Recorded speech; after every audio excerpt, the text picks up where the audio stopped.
All right, good morning everyone. Magandang umaga ho sa inyong lahat. I'm Ed Martinez. I'm the head of COL Premium and I'm here to welcome you, of course, to our 2018 COL Investor Summit. So we have a lot in store for you this morning. We have invited our expert friends from the fund managers to share with us their insights on what's happening in the market and how to properly deal with it. So as you all know, we are also live today in Facebook. So if you have friends and family, mga co-workers mo na hindi makarating ngayong araw na ito, they can tune in to our Facebook page. And we're going to publish that at least for the next 24 hours so they can still catch it. You can also, if you are more the millennial type, you can also join us through Instagram stories. So you can catch some snippets. And if you are more of the older type, you can also do it through Twitter. So our staff will be live tweeting the entire event. To find us, please use the hashtag COL Investor Summit. So kung nahanap kayo sa Facebook, just search for that and you'll be transported to our page. And later on, we'll have a chance to engage our senior panel here through the text line that we will publish in a couple of minutes here. So feel free to use that text facility in order to ask directly from our panel in the chance that you'll be given later on. So, diba? We'll try as much to answer these questions later on. All right. So, are you all excited? Yep. Okay. Thanks. Thank you to a small group here. Are you all excited? All right. So, without further ado, let me introduce our President and CEO, Mr. Dino Bate.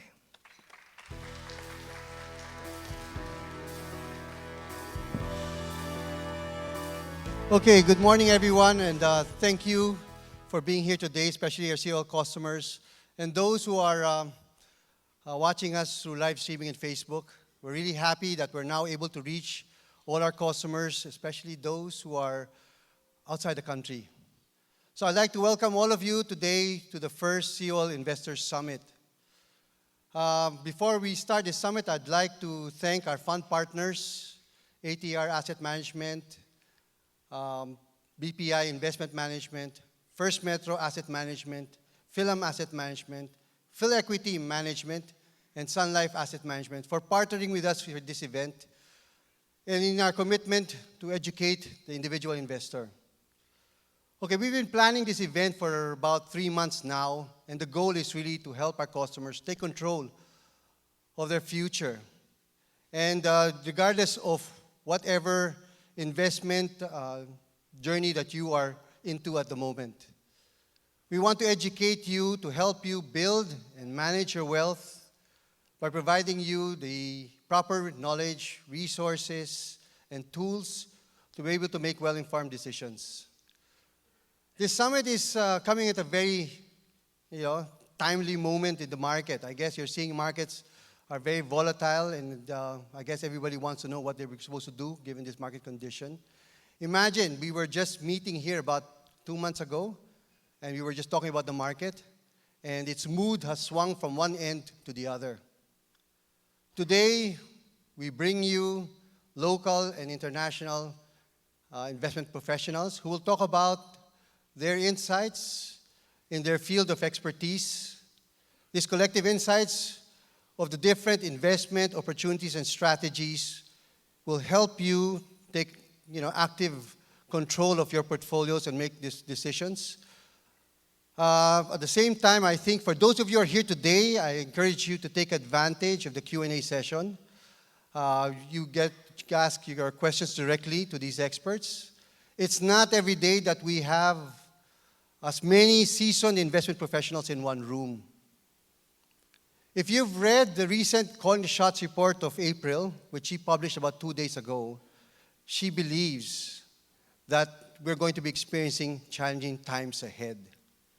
So I'd like to leave you with a quote from one of the most successful investors of all time, Warren Buffett.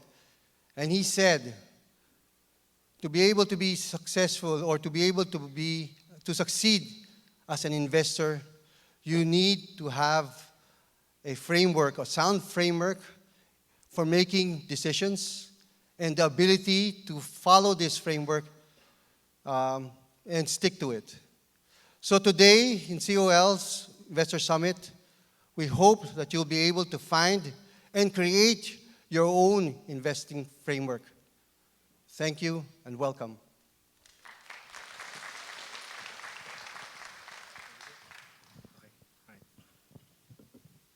Thank you very much, Mr. Dino Bate. All right, without further ado, let me introduce our keynote speaker, who will share with us his insights on the global investment climate and what it means for the Philippines.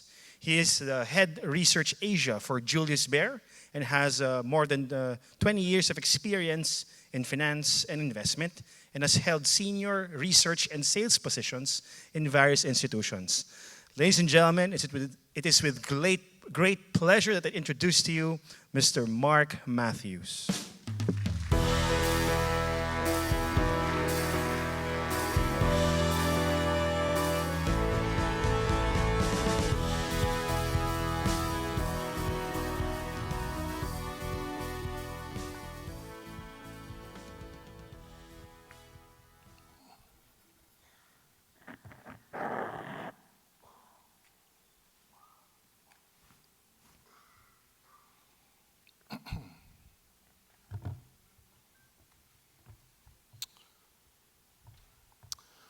Mga binibini at Ginoo, ikinagagalak kong makita at makasama kayo ngayong araw na ito. Maraming salamat. Oh no, please. Maraming salamat sa inyong pagdalo. Ang pangalan ko ay Mark Matthews. Para sa mga nandito hindi nakakakilala sa akin, huwag kayong mag-alaala. Hindi mahaba ang Tagalog na salisa ako. Pampang-relax lang. Bagamat ang bangko namin ay Swiss, ako ay hindi galing sa Switzerland. Ako ay galing sa Canada. Ngunit matagal na akong nakatira sa Asia, sa Taiwan, Thailand, Hong Kong at ngayon nakatira ako sa Singapore kung saan ako nagtatrabaho bilang isang mananaliksik o research analyst. Sa ilang beses kong pagbisita sa Pilipinas, ako ay natutuwa sa aking nakikilalang mga kaibigan at ang pagkain dito ay talagang masarap at malinamnam. Marami na ang nagbago sa mundo nitong mga nakaraang buwan at karamihan ay hindi kaaya-aya. Ngunit sa bawat pangyayari hindi maganda, ito ay maaaring ituring na magandang pagkakataon para sa mga negosyante kung sila ay matiyaga. Kaya mga binibini at Ginoo ating tandaan, kung may tinanim, may aanihin, at pag may tiyaga, may nilaga. Well, no. Thank you for tolerating my terrible Tagalog. Well, ladies and gentlemen, there's so much to talk about with you today. Let me start by showing you the world economy. And the largest part is Asia, which is the yellow part. Even as recently as 10 years ago, this picture did not look like this, because for all of the last century and the century before that and the century before that, Asia wasn't nearly as big as Europe, which is the green part, or North America, which is the red part. And what changed in the last 10 years was China. China was only a $3 trillion economy 10 years ago, and it's a $12 trillion economy today. It's not as big as the United States yet. You can see on the top left, China's about 15% of the world economy. United States, top right, 25%. But it is almost certain that China's going to take over the United States as the largest economy, and I can prove that by showing you this chart. Instead of looking at the size of economies, now we're looking at how much each one contributes to world economic growth. Even though China, that's the red part at the top, is only 2/3 the size of the United States, you can see that it's contributing twice as much to global growth as the United States. And what's special about today is that there are a lot more engines to world growth than just China and the United States. Look at India. which is the yellow part. Now, India's economy is only 3% of the world economy, but it is contributing almost 9% to the world's growth. And Europe, Indonesia, Korea, Australia, Canada, many others are also contributing. So that's a good thing. And there's no sign of this slowing down. In fact, it's the opposite. This chart shows you the number of countries in a recession since 1980, and where we are is the fifth bar over from the right. You can see, if you look to the farthest bar on the right, that by the year 2022, the International Monetary Fund forecasts only 4 of the 195 countries in the world will be in a recession, all-time low. I want to show you 2 charts to illustrate the health of the global economy. The first one is this one, the Dutch government. The Dutch government tracks all the containers going through all the ports, 85 ports around the world. They put it together in this line. And you can see global container throughput slowed down in 2015, 2016, but it's since picked back up. And in fact, if you look at the top right, you can see the line is climbing at an even steeper pace than it was before 2015. So that's a good thing. Here's something else that's nice to see. The blue line is the leading indicators of the world's largest economy. The purple line is world economic growth. Now, leading indicators are economic statistics that come out every month. Industrial output, retail sales, but GDP growth only comes out once every 3 months. So we can look at the leading indicators to give us a sense of what actual economic growth will be. And they're called leading indicators for a good reason. This chart goes back 20 years, and you can see that the purple line really does follow the blue line. And the fact that the blue line has gone up recently, which you can see at the top right of the chart, suggests that the purple line is going to continue to go up. In other words, the world's economy is going to continue to get better. Well, let's look at each major economy, and I'll start with Europe. Now, this gentleman here is Mr. Wolfgang Schäuble. Mr. Wolfgang Schäuble just stepped down as the German finance minister a few months ago, but here's what he said back in 2011, the year Greece went into crisis and had to be bailed out by the European Union and the International Monetary Fund. He said, "We can only achieve a political union if we have a crisis." You see, the Germans didn't cause the crisis, but they were quietly happy when it came along because they thought this is our chance to make those French and Italians more like us. Well, that was 7 years ago, and 3 university professors track the 5 largest newspapers in Europe, and they scan them for words that appear during times of crisis, words like protest, emergency, bailout, that kind of thing, and they make this index that you can see here. And it's safe to say the crisis is over. Probably the best signal of that came last November when the Catalonians voted for independence from Spain. A few years ago, that would have caused the market to panic and worry about Europe falling apart, and this time the market didn't even bat an eyelid. And one reason for that is that the European economy has recovered. And you can see here, consumer confidence is just below its all-time high. So if people aren't suffering as much, they're much less angry. But did the crisis really make the other countries more like Germany?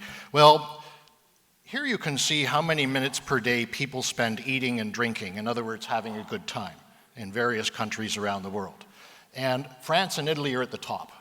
And then there's Germany in the middle. So no, I don't think that the crisis made the others more like the Germans. And that's a reason to remain a little concerned about Europe in the longer term. The peoples of all those countries are very different one from another. It's difficult to imagine the day they'll have their own fiscal policy or their own army. So Europe is probably not going to have a seat at the big table in the future alongside China, India, and the United States. Speaking of the United States, let's spend some time there. The 20th of January saw the first anniversary of the Trump presidency. And 100 years from now, when historians look back at our time, they will probably say that George W. Bush wasted trillions of dollars on needless wars. They'll probably say that Barack Obama had no real accomplishments and presided over a slow decline. But they will probably also say, and I remind you, this is 100 years from now, so they won't have the emotional baggage that we carry today, that Trump even if he was a highly eccentric individual, made efforts to make the country stronger. He supported changing immigration laws to make sure that educated people were the new citizens. He realized American companies were uncompetitive, so he cut taxes. He tried to build infrastructure, and he tried to help the middle class, which has been utterly let down by the traditional politicians, both the left and the right. And here you can see the change in share of the national income of the top 1% of 22 countries from 1980 to last year. Russia's at the top, and that makes sense because there was hardly anyone at the top in Russia back in 1980, and the privatization of state assets saw them go into the hands of only a few people. So the top 1% of national income in Russia went from 3 to 20%. But who comes next is the United States. And you can see that in the United States, from 11% of the national income in 1980, the top 1% owns 20% of the national income, which is the same as Russia. And who paid the price for that is the middle class. And you can see a different way of looking at the same thing, that in this time, instead of looking at share of income, we're looking at share of wealth. How much the United States assets do people own? And the top 1% have gone from 35% of the national income back in 1962 to 65% of the national income today. But the bottom 90%, which is to say the vast majority of the population, their share of the national income has dropped from 20% to 13% over the same period of time. Why did this happen? Well, I won't lie to you. Some of the reasons why are exactly why Donald Trump got elected, because they're the things that he's been saying. And here you can see the green line shows the percent of all American workers who are members of unions, and the purple line is manufacturing wages. And now if we look at the top left, we can see that back in 1985, almost 20% of Americans were members of unions. But as the country signed more free trade deals with the rest of the world, companies moved to other countries where they could make things more cheaply, or they could threaten to leave. So unions lost their bargaining power, and they couldn't stand up for the workers anymore, and you can see that wages went down. And then there's technology. And we can also see that's taking away jobs too. It's not just in the United States. This is, for the next decade, you can see everywhere around the world, the amount of robots that's going to be installed is increasing at 16% every single year. I even wonder 10 years from now if I will be, replaced by a robot. And lastly, there's immigration. This table shows you household income by ethnicity in the United States. It's something you should be proud of, because if you look at the third down from the top, you can see Filipino Americans make on average over $80,000 a year. But look at the bottom, who makes the least? And now you can understand why Trump is president, because the average middle-class person, he looks back at his grandfather. He had a wife and kids. He had a house and a car. He had a good pension, health care insurance from his company. He looks at his father. He had the same thing. And then all of a sudden, he's done growing up. He's a man now, but he looks at him and his friends. There's no jobs anywhere near the kind like his dad and his granddad had. They can't have anywhere like the life that their dad and their granddad had. So they're very depressed. And here's a very depressing statistic. Last year, over 70,000 Americans died of drug overdoses. And the year before that, it was 65,000. That's the size of a small city. In fact, that's more than the 58,000 Americans who died fighting in the Vietnam War. And they say, we never had these problems before. Why are we having them now? It must be because somebody made a mistake, and they blame the elite. And they naturally gravitate to somebody who says, I'm out there for you. So even though Trump is a billionaire himself, at least he's trying to help the middle class, and they love him. Now, the interesting thing is this decline in the middle class did not happen in a time of economic hardship. The economy has been expanding for a long time. The current cycle is the purple line on the bottom. And this is the third longest expansion since World War II. If it lasts till this summer, it'll become the second longest. And if it lasts till the third quarter of next year, it's going to become the longest. So you'd think sooner or later it's going to end. And if the people are angry now, what do you think they're going to be like when the economy goes into the next recession? Well, luckily, we don't see it turning down anytime soon. One reason is if you look at the pace of this expansion, the pace, the speed, not the length, but the pace, relative to others. This one has been much slower. It's the purple one on the bottom. And there are several reasons for that, including the fact that the Obama administration had all these smart, young Ivy League people working hard to prove themselves to their bosses, and they wrote up all these new rules and regulations. A lot of them just didn't make any sense. And all that paperwork, which stretched from transportation to agriculture, banks, all sectors of the economy, those people have been replaced by Republicans who don't really understand the rules or who don't really care about the rules. So that infers the expansion will probably continue. But for how long? Well, there's an old joke that economists have predicted 9 of the last 5 recessions. So we don't have a very good track record. But the New York Federal Reserve actually does a pretty good job of predicting recessions, at least for the next 12 months. Their indicator's the blue line, and you can see this chart goes all the way back to 1960. The gray bars are the recessions, and if you look very closely, the blue line always went up before recessions happened. And if you look at the far right of the chart, it is not going up really very much today.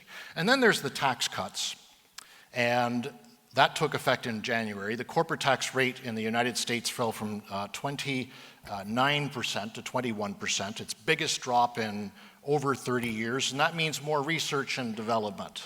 It means more investment. It means higher dividends for shareholders. It means more share repurchases. It means higher wages for employees. And it means companies from other countries might find their own tax at home less appealing than the United States and start to invest in the United States. And all of that means that the earnings of companies are going up. And here you can see that analysts had to suddenly revise up their earnings forecast for all of the 500 companies on the Standard & Poor's Index. But, you know, the tax cuts also mean that the government's not going to collect as much money. And it needs money to spend on roads and bridges and hospitals, schools, and such. So it's going to have to issue more bonds to get the money. And the most basic law of economics is the more of something there is, its price should go down. And if the price of the government bonds goes down because there's more of them in circulation, then that means the interest rate's going to have to go up. And that's a concern because higher interest rates tend to slow down the economy. Another reason why interest rates might go up is inflation. If inflation goes up, and here we can see the percent of Americans who say they want a job but they're not working, and that's come down to where it was before the economic crisis 10 years ago. So there's less slack in the workforce, which means wages should go up. And if wages go up, it means people have more money to spend on things. And that means prices of things go up, which means inflation. Here's another thing to think about. This is the change in price of various things in the United States over the last 20 years. It's pretty obvious, looking at this chart, that all the free trade deals and globalization caused prices of many things to go down. Why do I say that? Because if you look at the top right, the prices of the things that you cannot make overseas, like education and healthcare, they went up a lot. And at the bottom right, you can see the things you can make overseas went down a lot. One of the nice things about my job is I get to meet entrepreneurs from around the world, and they tell me, I started in Taiwan, and then I moved to China because it was cheaper to make things there. And I moved to Vietnam, then I moved to Bangladesh, Kenya, Mozambique, and I cannot find anywhere cheaper to go. So you can see these prices are kind of bottoming out, which is another reason why we could see more inflation and higher interest rates. And this is one of the reasons why the markets have become a little rocky recently. You see the 10-year US government bond yield since 1980, and if you look at where the dotted red lines over at the left, where they start, basically for over 30 years, the yield has been going down and down and down. But now look at the bottom right. It's broken out of that huge 33-year downward trend. The era of falling US interest rates is over, and people are worried because they don't know how high it will go. Well, let me simply say I don't think they're going to fly a lot higher. And one reason is this. This table shows the government bond yields of all the countries in the developed world. And if you look at the top, you can see that there's only one developed country that has a higher bond yield than the United States now, which is New Zealand, 2.95%. But Australia's 2.85, Singapore's 2.38, Canada's 2.3. So more and more of the big global investors like sovereign wealth funds, pension funds, insurance companies, they've been buying US government bonds because they say, hey, I get 2.9% in the US. That's actually pretty good. Look, I only get 0.7% in Germany. And if they buy it, then that keeps the yield from going up a lot. Now, one thing you may have heard is that the Federal Reserve, what decides interest rate policy, saw a change in command in February. And the new chairman is Mr. Jerome Powell. He's over there on the right. He's replacing the more familiar face of Janet Yellen. Unlike other Fed chairs, Mr. Powell is not a professional economist. He does not have a PhD. He was never a professor. He was a lawyer, and he worked on Wall Street. And you can see he is a very rich man compared to his predecessors. And that means he believes in the free markets more than they did. And we know from his past speeches that he never liked very low interest rates, the way that Janet Yellen and Ben Bernanke did. So he would like to see them go up. But Mr. Powell has to be careful because as interest rates have fallen, which is the blue line in this chart, companies have taken advantage of that cheaper financing and issued a lot of bonds, which is the bars in the chart. In fact, they issued so many bonds that they have as much debt relative to GDP as they did in 2000 and 2007, which were both years that came before recessions.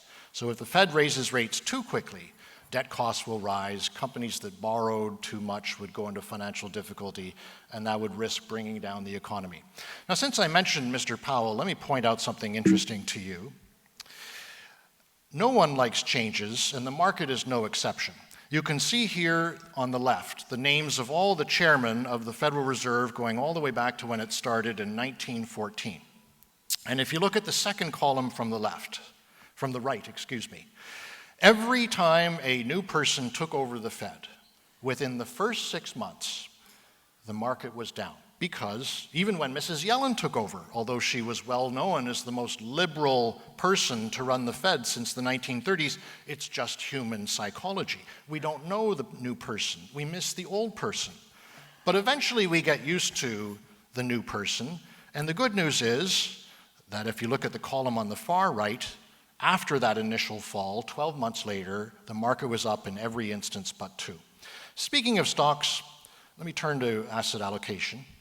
And here are 5 different portfolios over different periods of time. Portfolio at the left is the riskiest because it's 100% stocks, and portfolio at the right is the safest, 100% bonds.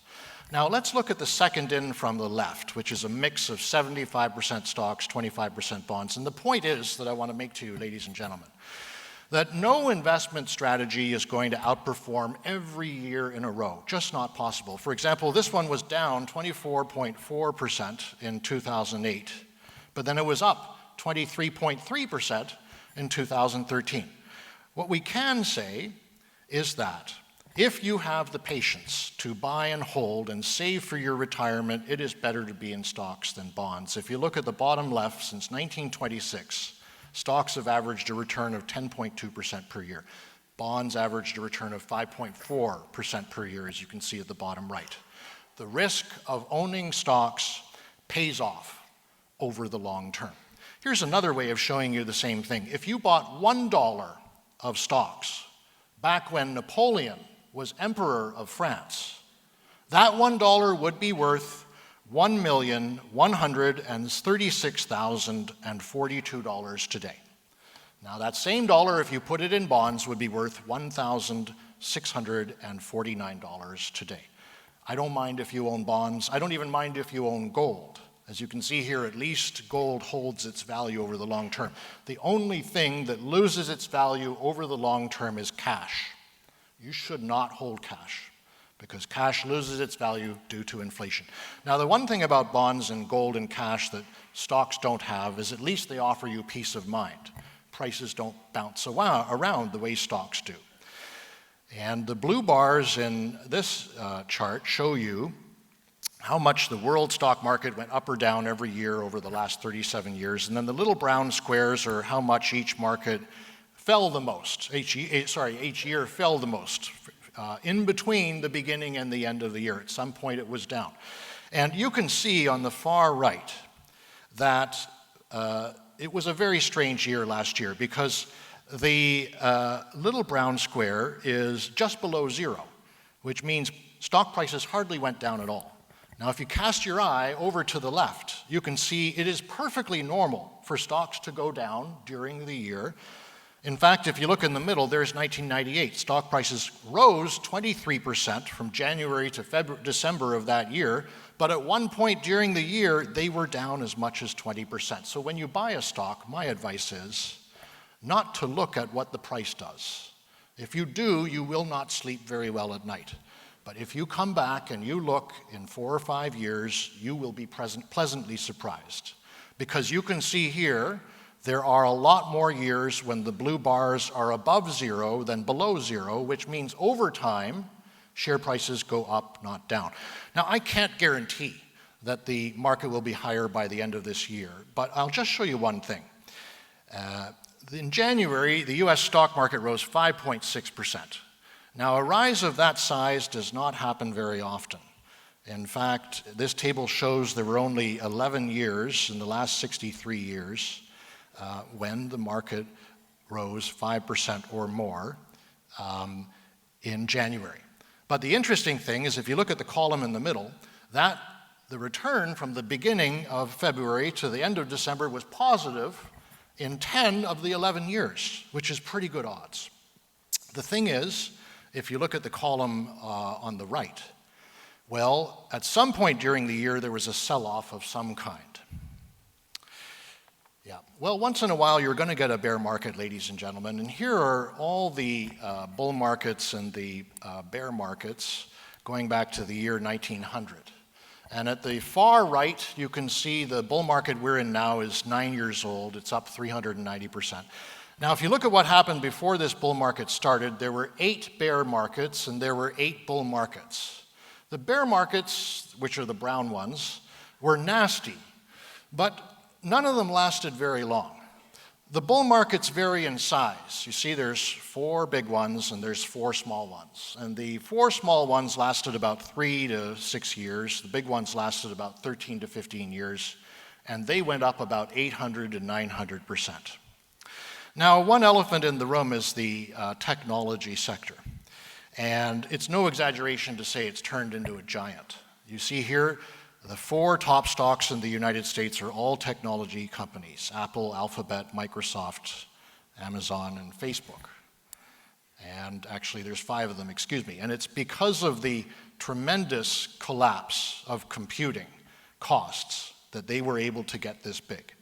And here you can see a gigabyte of storage or memory cost $1,000 back in 1996. That same gigabyte costs 2 pennies today. So technology can do more than ever before. Here, for example, is the heroine of a popular computer game. On the left is what her face looked like in 1998, and on the right is what her face looks like today. We can listen to music and watch videos for free. We can write letters and talk to our loved ones anywhere in the world for free. But that free cost comes at a price, which is that those companies are looking at everything we do. And that makes them easy targets because they can be blamed for taking that personal data and doing things with it, like selling it to Vladimir Putin so he can influence US politics. Personally, I think that argument is highly suspect, but there is no doubt these companies have become so big and powerful that it is an easy thing to do to say that they need to be controlled. Here are the #1 websites in every country in the world. Only in Russia and China is Google not #1. Yes, YouTube is #1 in Kazakhstan and Algeria, but YouTube is owned by Google. And look at Amazon's revenues compared to the retailers. It's totally crushing the likes of JCPenney and Macy's and Sears. So it's easy to say these companies are too big and powerful. Their owners are mostly young men who have suddenly turned into the richest people in the world. Mr. Jeff Bezos, who owns 17% of Amazon, is the richest man in the world.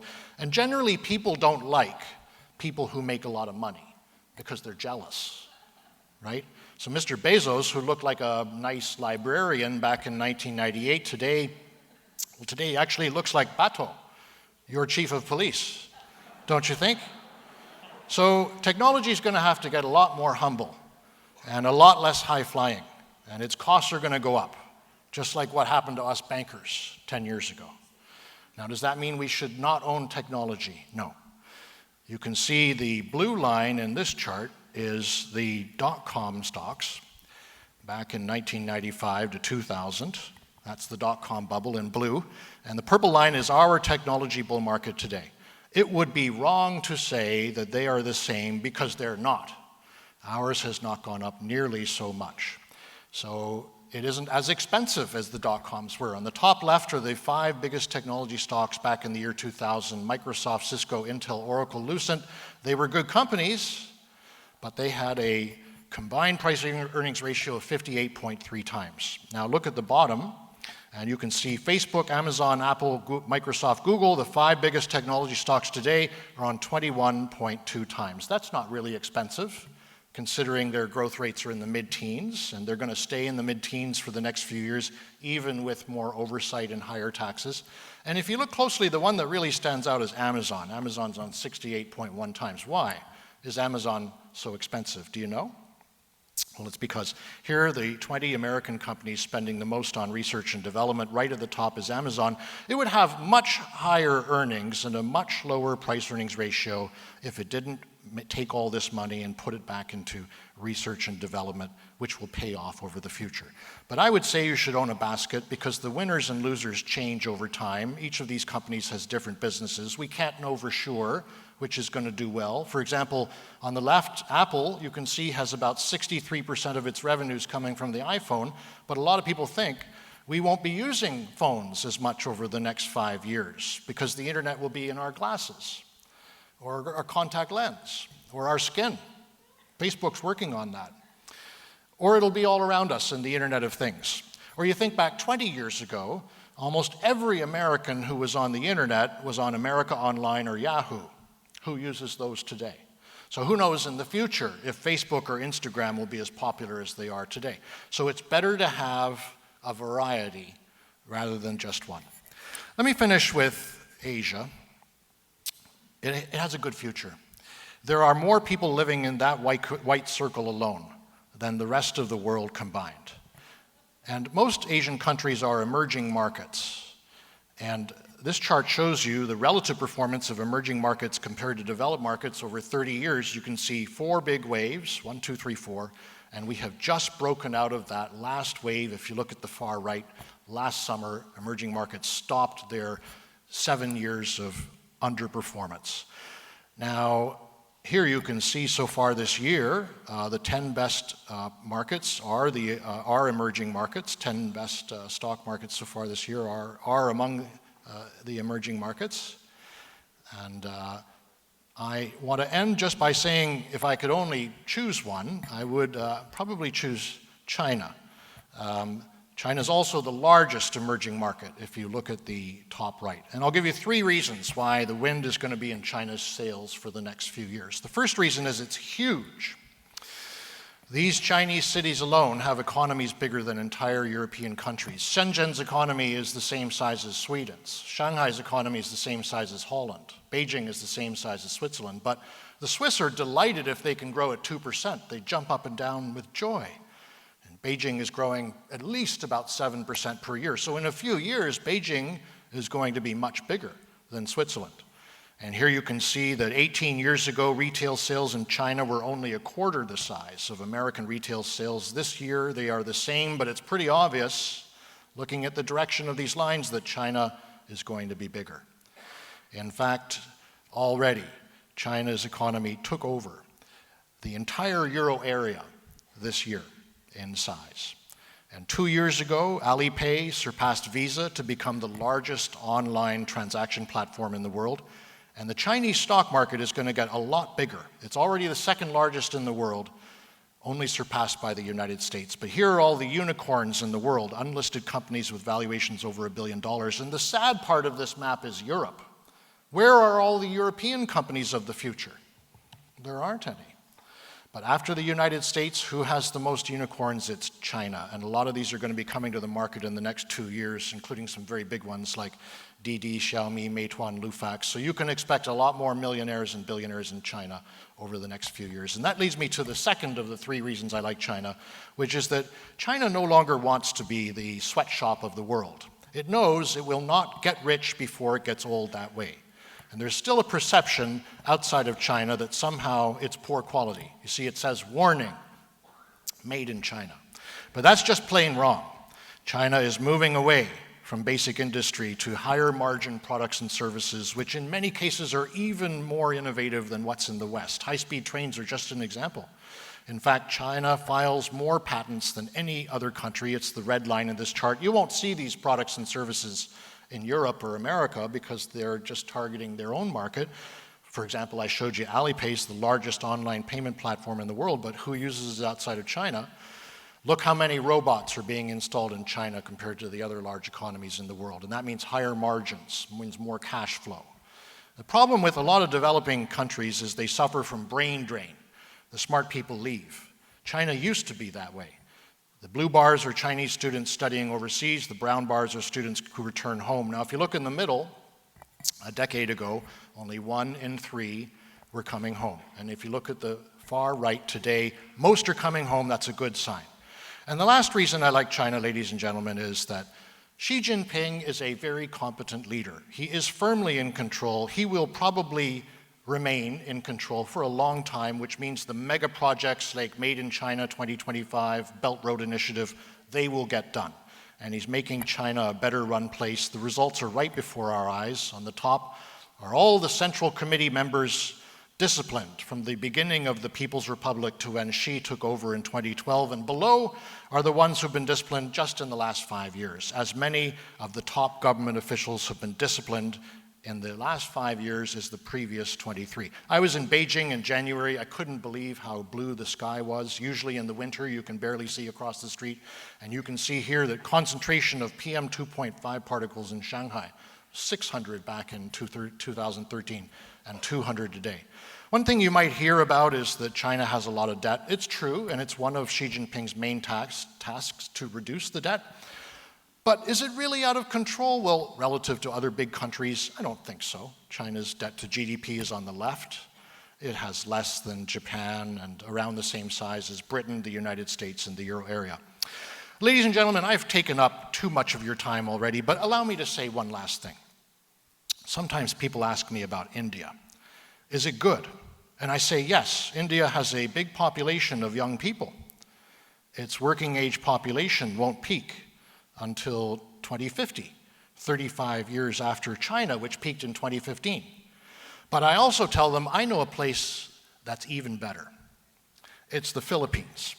Its working age population won't peak until 35 years even after India's. And why is that? Well, this chart shows the answer. These are age pyramids. Women are on the left, men are on the right, old people are at the top, young people are at the bottom. And the one that looks the most like a real Egyptian pyramid is the Philippines, because the largest segment of the population is babies. And demographers don't know exactly when, but they tell us sometime, because of this, over the next 30 to 40 years, the population of this country is going to double. So in conclusion, ladies and gentlemen, there are always a million things to look at any one time, and if you think too much, you'll never sleep well. If I could only pick one thing to look at, what would it be? The most important thing is the world economy good or is the world economy bad? And the answer is it's good. It won't always be, who knows, maybe next year something bad will happen, but I hope you remember that over the long term, share prices go up. So it's important to buy and hold them because you'll retire with much more money that way than if you keep cash in the bank. Ladies and gentlemen, thank you very much for your attention. Thank you very much, Mr. Matthews. I'd like to invite you to the chair in the front so we can go through a bit of Q&A. So, ladies and gentlemen, if you have any questions, please feel free to use the mics or use the text lines to engage Mr. Matthews directly. All right? Okay? All right. So a while ago, we published the text line, so I hope you can see it from where you are. So I guess I should throw the first question, Mark. Who taught you Tagalog? My teacher. I've got a Tagalog teacher in that's Singapore, nice. yeah. I'm not married to a Filipina. Ah, I just right. enjoy learning languages, so I don't speak it, by the way. All right. Any questions, guys? I guess the first one would be mine, Mark, because mine. Of course, you mentioned that you like China, right? But don't you think China has a bit of a population problem? Well, you know, it does have a declining population. It's true. The working age population in China peaked in 2015. The thing is that the key phrase in Beijing now is the one I just told you. We don't want to get old before we get rich. And that is why they're doing a very big effort to force low margin, polluting industries out of China and force the population up the value-added ladder. And I think they're largely being successful in that, because if you look at what drives GDP growth in China, for the last, 4 years, it has no longer been investment. In other words, building highways and factories and things. Actually, the largest thing in the Chinese economy now, 65% of the economy, is the domestic consumer itself. And the key chart I showed you, I think, relating to China was the robots. I mean, their robot installation is off the charts.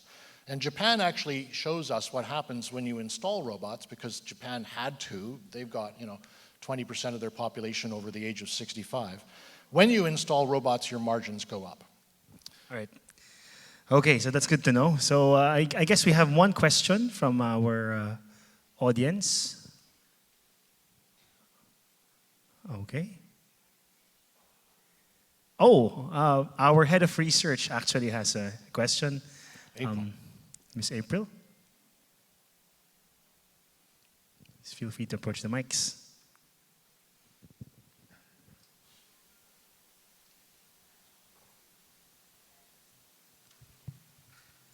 Hello.